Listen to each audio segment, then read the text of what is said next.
Okay, let's go ahead and get started. I have just shared my video and let's get this stopped and right. Okay. Hi, everyone. It's Eric Wolf here, Executive Director of the World Food Travel Association, and it is 5 o'clock in London, and that is on April the 17th, 2019. And I am delighted today to bring to you Carles Muray, who is the winemaker at the Heretat Oller Winery. I'm sure I completely messed that up in Catalonia, just outside Barcelona. And this winery is a really interesting example of a a business that it's been there for, I guess, what, 1,000 years, something like that. And they obviously have the winery thing down really well. But if you look at their website, you'll see they also do other things there. They have become a destination. So they host meetings and they host events and they have outdoor activities to excite people. They even have volleyball, which I'm not sure, or some kind of beach ball. I'm not sure exactly how that works at a winery, but maybe Carlos, you can explain to us. So, without further ado, I'd like to turn this over to Carlos, and thank you very much for your time today. I'm really looking forward to hearing your presentation and what you have to say.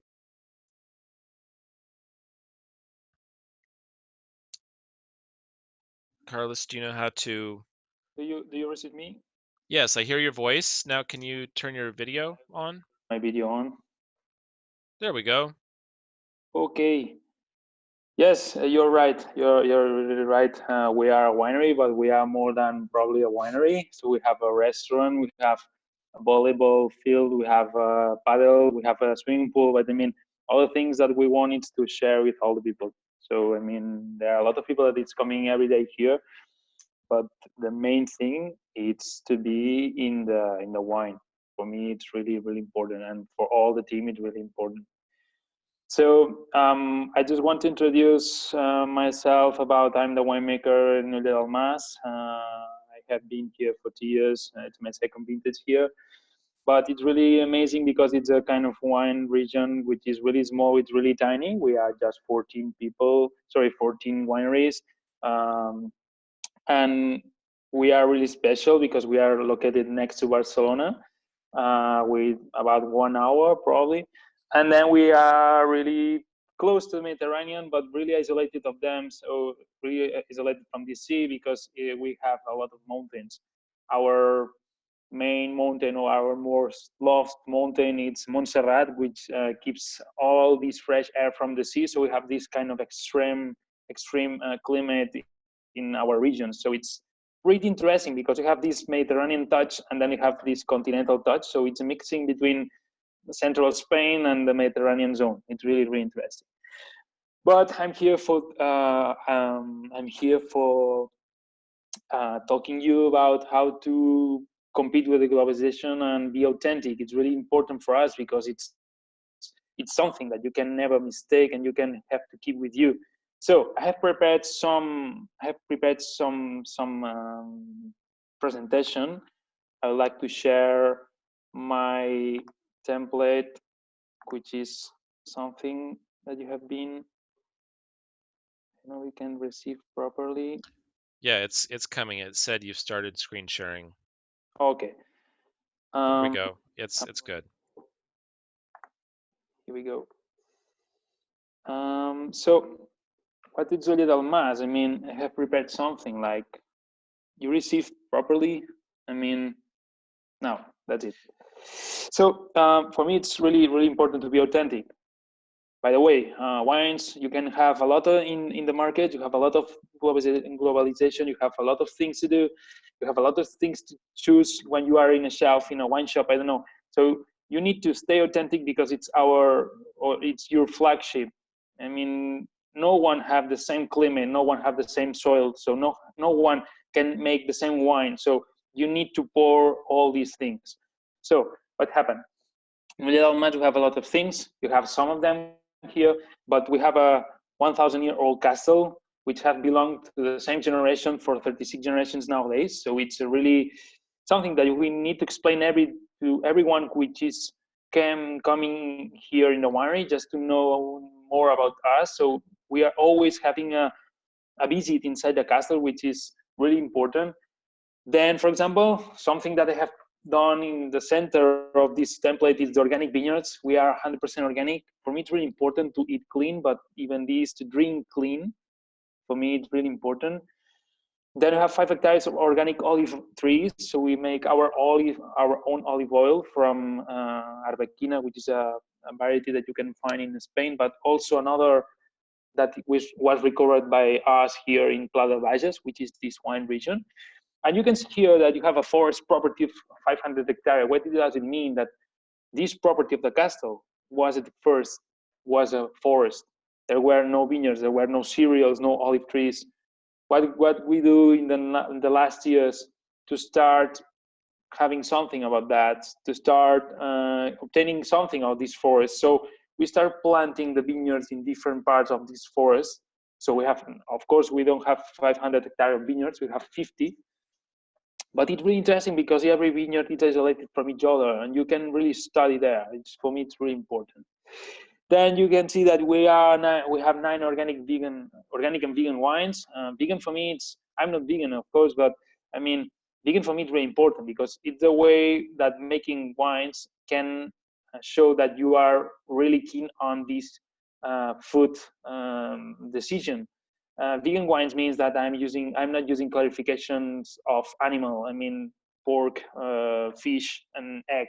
For example, I'm using a pea or I'm using potato protein. Just to know that I think that it's not quite important, but for me, it's really important to people that it's vegan to say, hey, I'm just looking at you, I'm just taking care of you, and for me, you are important. So it's this. And then you have seen that we have more than 60,000 tourists every year, which is really among people here walking. So we need to be authentic because there are a lot of people that we just want to know who are we. I mean, what do you do here? Which are your wines? So for me, it's really important. So this is the wine region. So this is the winery. Sorry, you can see the castle. This mountain that it's draw in the backwards of the picture, it's Montserrat. For us, it's really important, this mountain, because it keeps the fresh air from the sea. And then you can see that this is a castle, and inside the castle there are some of the wineries. So for me, this is really representative, this picture. Then, if we go a little bit in the template, if I ask you, for example, a grape variety in your mind, which grape variety have you in mind? The first one. Probably a lot of people have seen Chardonnay. Probably a lot of people have imagined Merlot, Cabernet Sauvignon. There are a lot of varieties, but mostly one of them, or mostly a lot of them, which is Merlot, Cabernet Sauvignon, Cabernet Franc, Sauvignon Blanc. There are a lot, but they are spreading all over the world. They are considered international varieties. What does it mean? That if I have this vineyard or this grape vine and I'm going to, I don't know, Germany, I will plant there. I'm gonna make Chardonnay wine. If I go to US, I will have Chardonnay wine. If I go to South Africa, I will have Chardonnay wine. So this variety, it's really interesting because can resist all kind of climate. But what happened? I'm just making Chardonnay. Probably they're gonna be good Chardonnay, but then there's something which is the local varieties, which is, for me, it's more authentic than the other. But what happened? If you have seen here this template, it's really representative for me. What happened with the global markets? Global markets, there were a lot of famous, well-known wines, which was rich, which was like Chateau Petrou, Chateau Margaux, Chateau Mouton Rothschild, Chateau Pavie. Look at these varieties. What happened? If you have never seen those wines, just take a look in Google and, I don't know, write Petrus. You will see how much does it cost. It's really expensive. Or Coppola from Archimedes of US. Take a look. So, I mean, they're just awarded wines that all the people is focused on having this kind of wines or this, I don't know, well-known, this name to be really good. So what's really important in the past years, people was focused in these varieties because Chateau Petrus was using, Chateau Margaux was using. So all the people start planting Merlot, all the people start planting Cabernet Franc, Cabernet Sauvignon, Shiraz, and Merlot. What happened? What happened? They overwhelmed the market. Even Oller Almas. So we planted Merlot, we planted Cabernet Franc, we planted Cabernet Sauvignon. Why we planted that? Really easy, because when we started to planting vineyard after phylloxera, and I'm gonna explain what was phylloxera if some people doesn't know. What happened? We wanted to be like those French or international wines. So if you want to be like them, you have to plant something like them or the same variety like them. So we start planting Merlot, Cabernet Franc, Cabernet Sauvignon. For me, here was a lack of authenticity. But what happened? In the past years, we was focused always in the market. And the market was asking for these varieties. So all the market was asking for international varieties. If probably I have been in the market with, I don't know, Sumol, which is a local variety from Catalonia, probably they didn't know what kind of varieties, what is that. So probably they will not be keen on tasting this wine. So probably they will not buy it. I don't know, taste it. So the easy thing and the best thing was to think about these kind of varieties. So after phylloxera was an insect that was here in Spain from 1895 to 1902 mostly, but was even before in France. Phylloxera was an insect that attacks the roots of the grape beans.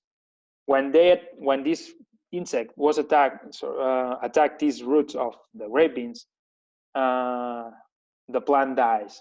So there was a devastating death in Spain of grape beans and vineyards. And what happened? All these local varieties was disappearing really, really fast.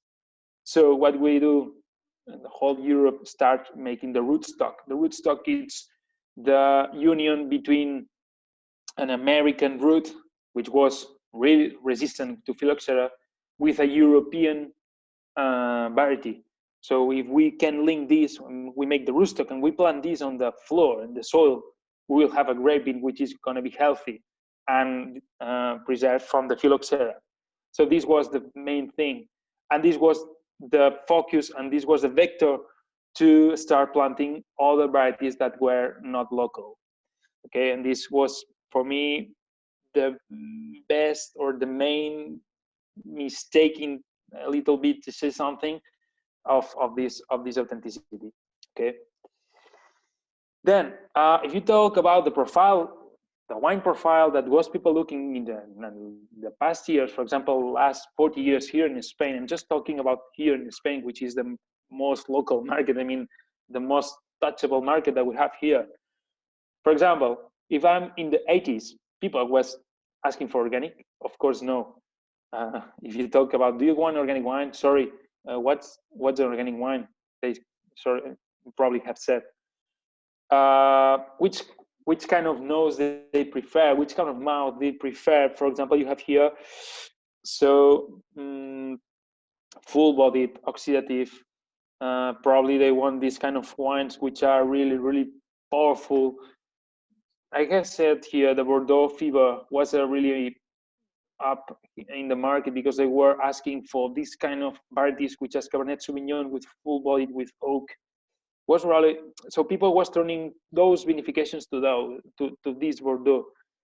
Then in the 90s, they started tasting something about more complex wines. You can see here, do you want an organic? Probably people say, what is organic? Wine is natural. Wine it doesn't need to be organic. And wine is okay.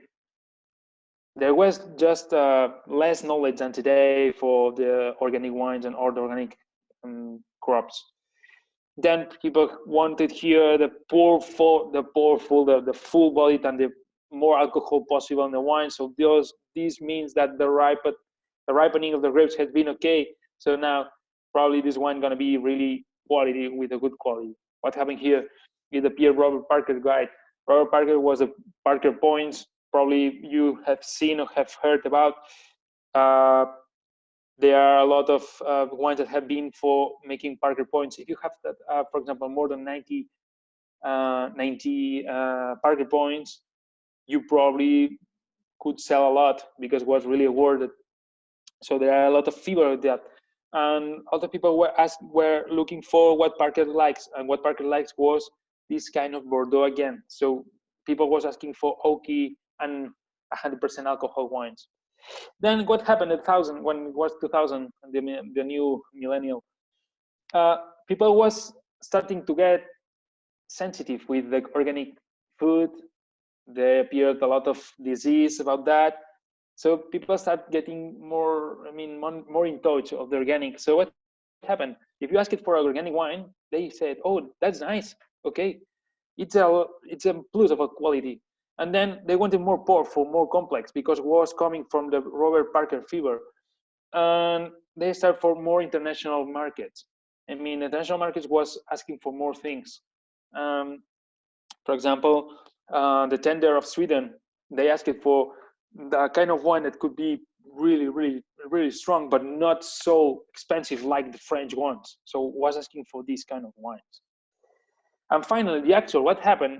They turn it totally in the opposite. So now, of course, I want an organic, because organic for me, for a client, it's really a must do, but a must drink, because now people it's conscious that they realize that a wine can have herbicides and pesticides and insecticides inside the wine. So probably a glass of wine will not harm you, but if you probably drink a lot of wine in your life which is not organic, all these insects herbicides going to be inside your body.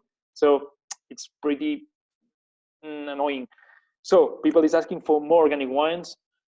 They like more balance, so they prefer more. For example, in our experience in the north of Europe, they like more less alcohol than the past years, because alcohol, to say something, it's harmful for us, of course, but less alcohol with good quality, more balance, with good acidity. It's better than now, than yesterday. And what happened? Now it's becoming the natural wine fever. What's a natural wine? A natural wine that doesn't add any kind of addition, like sulfur, even yeast. So it's a kind of wine that it's done by itself. But be careful, because there are a lot of things that is done really fast. But it's the other extreme from 40 years ago, which is really, really, really interesting too. So what happened? We need to decide. William Mass, and in the 90s, even the 80s, they have to decide if they have to be in the market or not. You have seen this sentence. We need to decide if we wanted to be there. Because if we start planted other varieties, probably we have lose a lot of the market that we have today. So we planted those grapes or varieties. And in 1980, we started planting Merlot because it was really famous and people ask it a lot. So today we still do this wine, and Merlot for us it's our top wine, which is Arnau. Arnau Oller, it's our top wine. It's Grand Cru. So for me, it's the most awarded wine. It's done with Merlot, because even this, it's the oldest vineyards that it's planted here, so it's good quality. Then in 1995, we started planting Cabernet Sauvignon and Syrah. We still grow with these French varieties or even international varieties, because Syrah you can find it in Australia, for example. So it was interesting because it was planted like this, and we want to make powerful wines. But what happened in 2006? 2006 was, okay, we planted Cabernet Franc because we wanted to make something more, but then we start turning our mind into local. So we start planting the white grapes, Malvasia and Macabeo. And then we planted Picapol Negra, which I have circled you, which is really, really important. Picapol Negra, this variety, is local from here, from our state. And this was the way that we could understand how important for us is the local product. We started planting this variety. This variety was forgotten. This variety we found in our forest. We found some of these grape beans was was there, like a wild plant, and we saw that we had some grapes there. So we analyzed that kind of grapes, which genetic has, and there were no considerations to any kind of other variety. They say, oh, we have a variety of grapes here. So what do? We make more analysis and we start investing in know which kind of grape was that. You can see under the Picapoll now we have Picapoll Blanc. So we had a mutation of Picapoll Blanc which turns red. So we had a new variety there and was local. So we name it Picapoll Negra. Negra in Catalan means red. So red Picapoll for us was our variety, and this was invested by the winery. So we planted a half an hectare of there, and we started making a wine.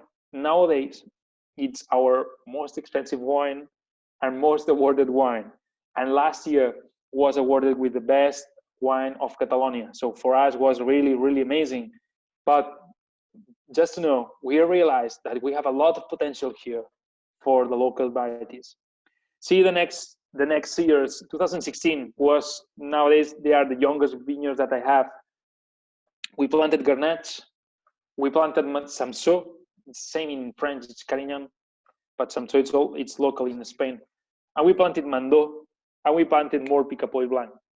Nowadays, mostly most expensive wines and the wines that people is preferring when they come every day, they prefer the local.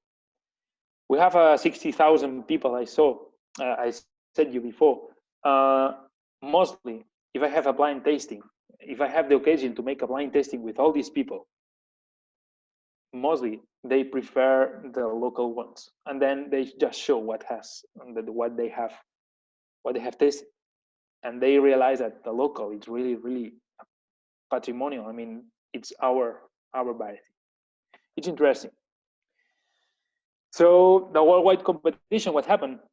Why we changed to local? You can see we have the monopoly markets, which had a lot of pushing about wines that have to be like Bordeaux, and these kind of wines that have to be like Burgundy, and these wines. So Canada, Sweden, and Finland, and Norway, and all these countries that they are ruled by a monopoly, they're always looking for the most cheap wine possible with the best qualities possible. It's really interesting this because as a country, they just give to the people the best wine that they have found in the market. But what happened? By the way, we are competing to enter inside this market because cannot go every wine there. So even this, they are making cheaper prices. So you need to sell more cheap. I mean, it's a fight between all the wineries. And then you have the mechanism of a whole process, which is has the technology done inside the winery. So this means that I can produce more cheap because I have more machines that goes faster. So this make me more, competitive inside the market. Even this about the climate change, what happened?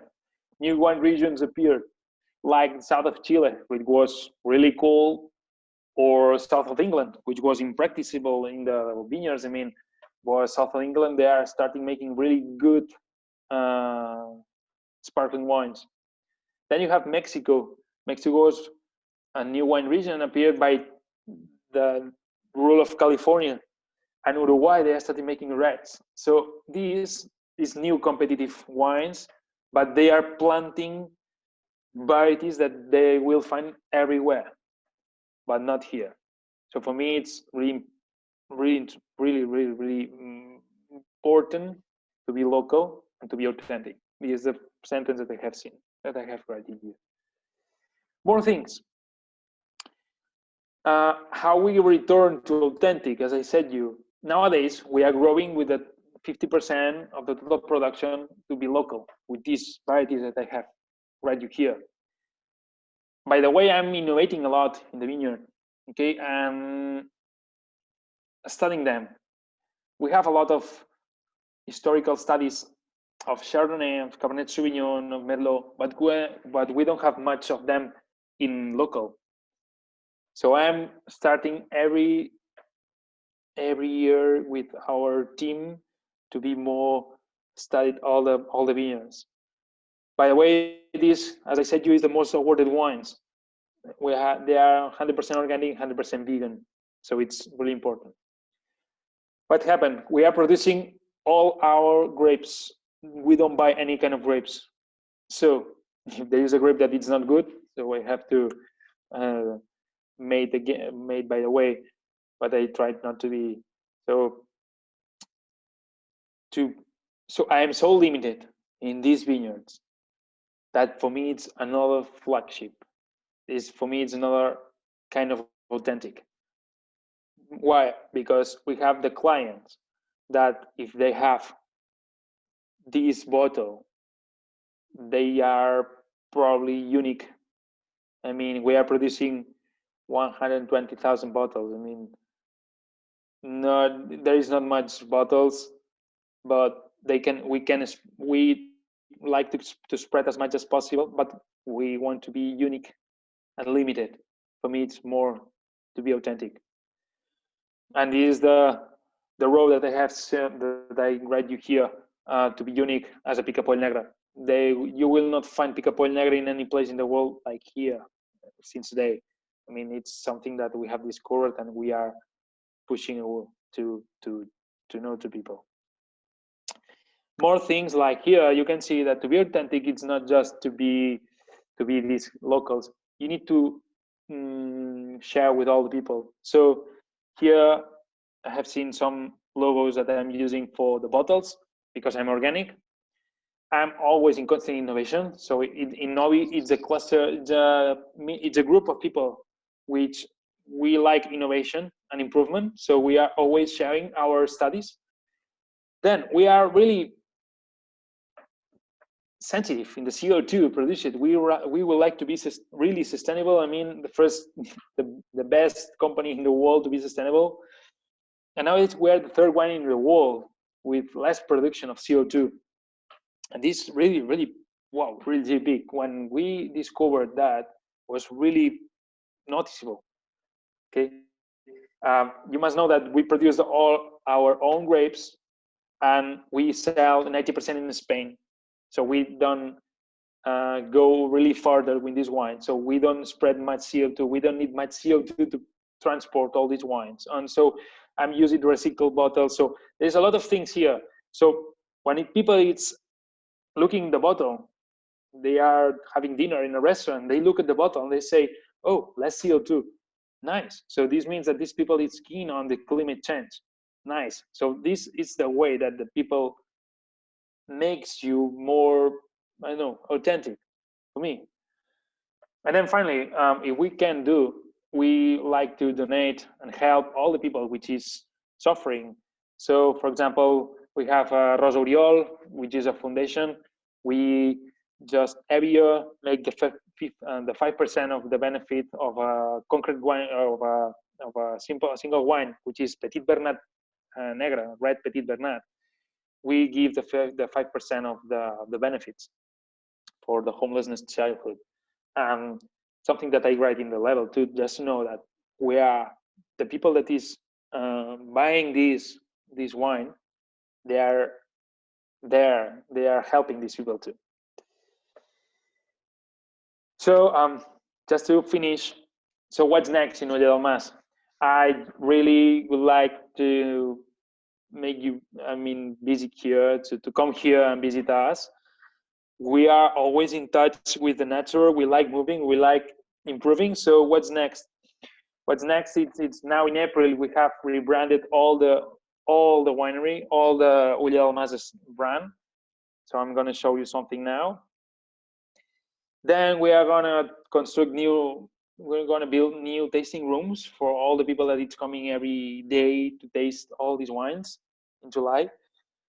We are there, but we're gonna start in September of an organic restaurant with a well-known chef, which is Victor Corchado. It's a chef from Cordoba, from the south of Spain, which is really well known there, and we just employed there, and he's here, and his his cooking is really amazing, and he's always using products of outside of the winery. I mean, they like a lot working with the people that it's in the surroundings of the winery. Then we're gonna make an eco wine lodge. I mean, the people are gonna be possible to sleep inside the forest. So I mean, with a kind of good house, they are still going there in November, and we're gonna make a wine wellness. So they will be possible to treat with wine all the messages and all the things that they think is really interesting too. And then we just changed for the rebranding, just to know you, just to make some touch. But here it's the new brand, so this is the new change. So now we have to move it from black to green, to a deep green, and here we want to be more natural. And this is a new level. It's gonna be probably this level of the left is some Garnacha, a local wine, a local variety wine from the past year, and now it's gonna be the new level, which is this one, which is my handwriting.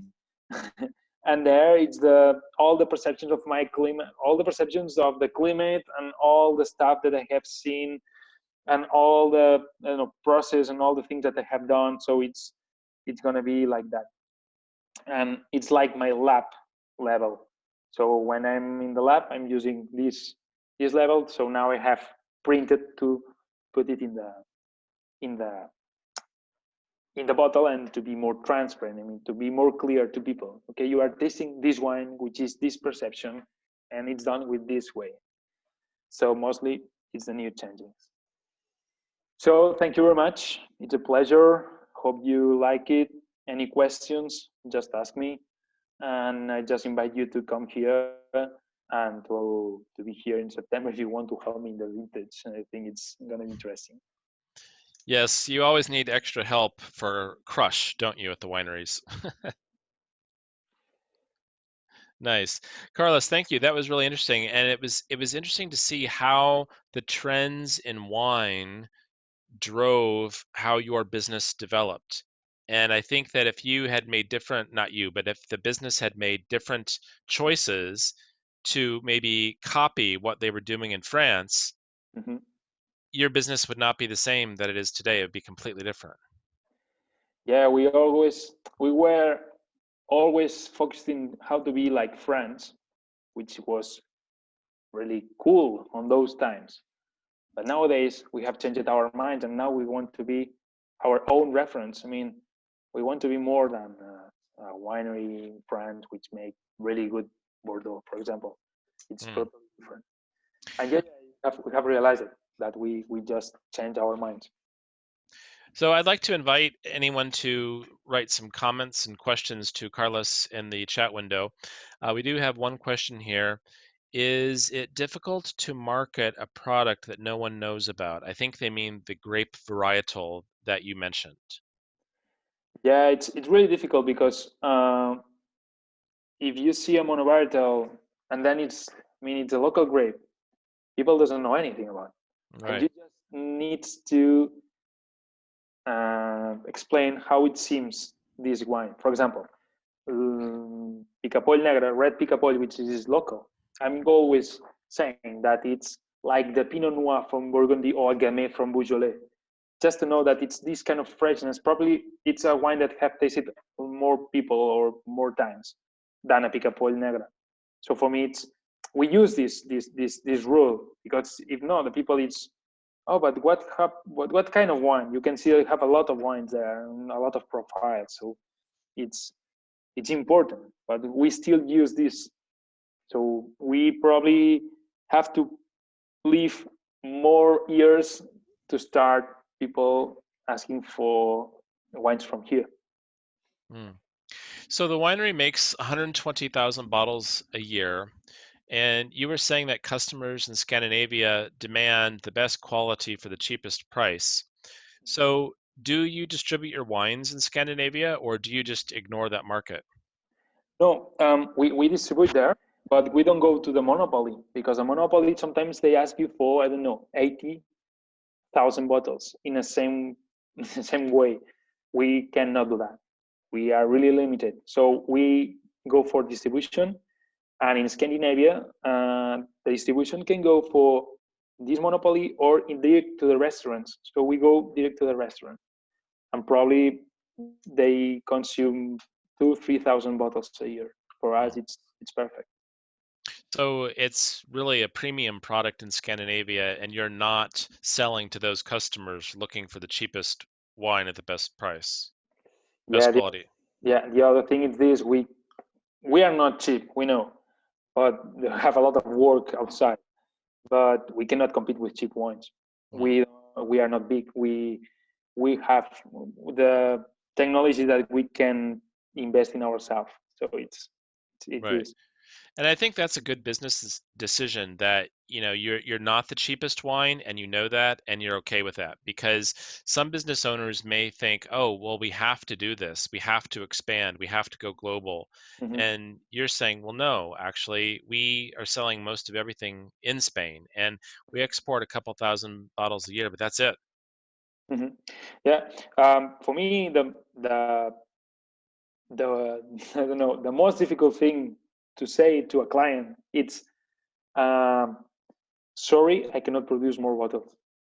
For Mm, me it's really difficult because they ask you for more sometimes. So there's a wine that it's really good and this vintage was awesome, so let's go for that wine. Yeah, a lot of clients they like it, it's awarded, and but then they, oh, do you don't have more? No. And you cannot produce more? No. And you cannot buy more? No, I'm not buying grapes, I just have my own grapes. So this is okay. And then they ask me, so you have to increase your price probably. Yeah, but then this wine have this quality with this price. I cannot make, I don't know, double the price, because it will not be fair for the people. I mean, it's this. And what happened, the way that we like to expand nowadays, it's not producing more bottles, it's to do more things inside the forest, I mean inside the property. For this reason we are building a restaurant, we are building a lodge, we are building a wellness. So the way it's this. So we want to expand like this, more people with more things to do here in this property. mm. And I think there's an extra uh, hidden benefit that if you can't produce more bottles, then they become more desirable. It's something that people cannot get, so they have to come back to the winery or they have to wait to next year. And that's actually a marketing benefit. Yeah, totally agree. There are a lot of, for example, wines, famous wines that have, I don't know, 500 bottles, and they just make a competition in which, I don't know, more expensive they are. I mean, if you are limited, sometimes it's more desirable. It's nice. We have a reference here. We have a wine which is Red Petit Bernard, which is our youngest red wine. That a lot of distributors are competing for how fast can sell it, because we produce 30,000 bottles a year and we cannot produce more. And it's a wine that has been really important for Ulla Dalmas, because it's a wine that it's I mean it's like water when they are in the tables, and they consume a lot and they like a lot the people. So it's like, whoa, they want more, but we don't have more. So we need to, the most difficult thing is to say no. Okay, I cannot produce more, so this is, it's limited. And for me it's something that they can fight a little bit against with all these bottles. So we have a couple questions here, and they have to do with, I think, the specific grape varietal Mm-hmm. and its value. People not recognizing the name Mm-hmm. overseas, valuing it, maybe importers in other countries valuing that particular grape. Um, Let me see, is it difficult to transmit that value in distant markets? Yeah, we need a lot from the distributors or the, I don't know, the salesman that they are selling these wines. We need to explain a lot in these markets. And as I said you before, we need to explain how it seems, how a similar wine it seems, because the way it's the people when they see the price and they see that they don't know anything about this grape, it's scares even me. I mean, when I am inside, I'm in front of a shelf and I have a lot of levels there, and I have to choose one of them. And from, for example, in Italian wines that they use the local Italian varieties, sometimes you get lost about that. So you need someone there just to give you some advice, and you need to transmit this information to these people. So we had a lot of work there, double work than if we had been using international ones, Hmm. international variety ones, because a Cabernet Sauvignon, everyone knows more or less what kind of wine can do. How do visitors who are not from Spain, how do they find out about your winery? Because I had not heard of your winery until someone recommended that I look into Oller de Mas. But how do people not from Spain hear about your winery? Yeah, it's easy. We have Frank, the owner, which is he's 45 years old. It's a 36 generation. He found another company with the two friends of him, which is called Castle Wine Experience, referring to the castle of our of here of Oller Mas. And they spread this agency through Barcelona. So we pick the people to the center of the city center of Barcelona, Plaza Catalunya. We drive them to Montserrat, this big mountain that I have explained you before. They have breakfast there, and then they drive here in Oller del Mas, which have the visit, the wine tasting, and then they eat here. They have the lunch here, and then they go back to Barcelona again. This route is really interesting. So through the social media and all the communication and community manager that we have done something that people is asking for every year more. And last year, for example, we from last year to since today we have been growing 30% of visits here. And the next year gonna we expect to have 50% more people here. So Wow. it's really easy. And for example, there was a Viator. Viator it's a kind of for everyone. It's a kind of rank. It's something like um, different activities to do in Spain. And first of all, one of them was Sagrada Familia, which is really important. Then the other was Montserrat. The third was Casa Batlló, which is a building in Barcelona really famous. And the sixth or seventh position were Oller del Mas. Was like, wow, we are in this top 10 of doing things in Spain. Was really amazing. And the social media is really powerful with that. So we start spreading this. So every day it's asking for more. There are people asking for more. And nowadays we are overbooking all the day, all the weeks, and all the month. Going to be overbooking about that, overbooked by that. So it's something that it's becoming famous in Barcelona, the Castle Wine experience. So two observations there. First of all, it's interesting to see that you created your own tour, Mm. your own tour route, which I think is really clever because it's hard to get people out of a city. They are stubborn and they're lazy and you have to show them and make it easy for them, and you did that. So that was a brilliant marketing move. And I think with your success, if you continue to grow at this speed, then you're going to have to deal with the issues of sustainability. How can we had 60,000 people last year, we're going to have 90,000 next year, we're going to have 130,000 in 2 years.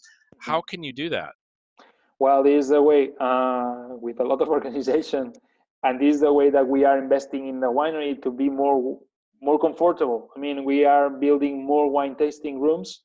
More, we are trying to improve the tasting rooms that we have nowadays. So the way is that, and the question that we are asking ourselves is, will we have enough wine for all these people? I mean, this is the way, but I don't know. We're gonna see it, but I hope that yes, because I can. sell the wine here in my shop, which is really small.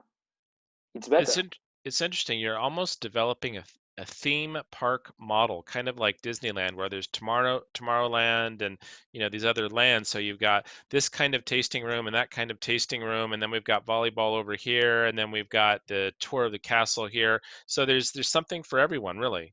Yeah, yeah, and then you can see in the website that we have a golf field, so people can play golf there, pigeon putt there. So we build it there because Frank, the owner, loves pigeon putt, so he wanted to make the 18-hole pigeon putt. And the people from Barcelona they asking where could we start playing, and there were still no pigeon putt field. They were still under construction. Nowadays we have more than 50 socials. I mean, people that it's coming every day here to play some pigeon pad because it's green. I mean, it's really green and it's comfortable because then you have Montserrat on the backwards. It's really disconnecting. I mean, it's another way to disconnect from the everyday stuff. And there are a lot of people coming too. So it's this. Nice, nice. Well, next time I'm in Barcelona, I'm going to come by. I'm very excited to try your wines. I'm recently interested in organic wines, and I would really like to see this 1,000-year-old castle. And I know you'll be busy, so I'll get a tour from someone else. But Of but course, I would like you to show all these things. I mean, even the people that it's connecting, it's online with us. Uh, it's something that we always want to. We don't have a tour guide. We are ourselves making visits. So every for example every weekend we make visit different people of the winery. Sometimes if you come one weekend, probably it will be me. But if you come the next weekend, gonna be I don't know. The sales manager. So that's really interesting. You don't have any tour guides on staff. no. We are always someone of us. I mean, of our own team. So it's important. The restaurant director gonna make you the visit. Probably they will talk more about like a sommelier that he is. But if you say with me, probably it will be more technique. If you go to the sales manager, probably they will be talking about more the markets. So it's every visit. It's totally. It's partly different from the other, and this. Interesting. I mean, that helps to create a unique experience, but then I think you could run into the issue where people might talk about the inconsistencies. So someone has a tour and they say, "Oh, it was really too much about the science of the grapes," and this other person says, "Oh, no, it was too much about the history." So it's interesting, but it's also challenging. Yeah. That's totally. I'm totally agree. Yeah. Sometimes to technique. So I just ask. Okay, don't get confused. I'm Yeah. gonna be. Well, and I definitely want to try that grape varietal too. That sounds very interesting. Well, Carlos, I think we're out of questions, and this is the end of the time. So thank you very much for taking the time to share your knowledge with us. Very interesting, and very interesting business model as well, and lovely to listen to your words of wisdom. And I look forward to meeting you in Barcelona one day. Nice. Thank you very much. Thank you, Carlos.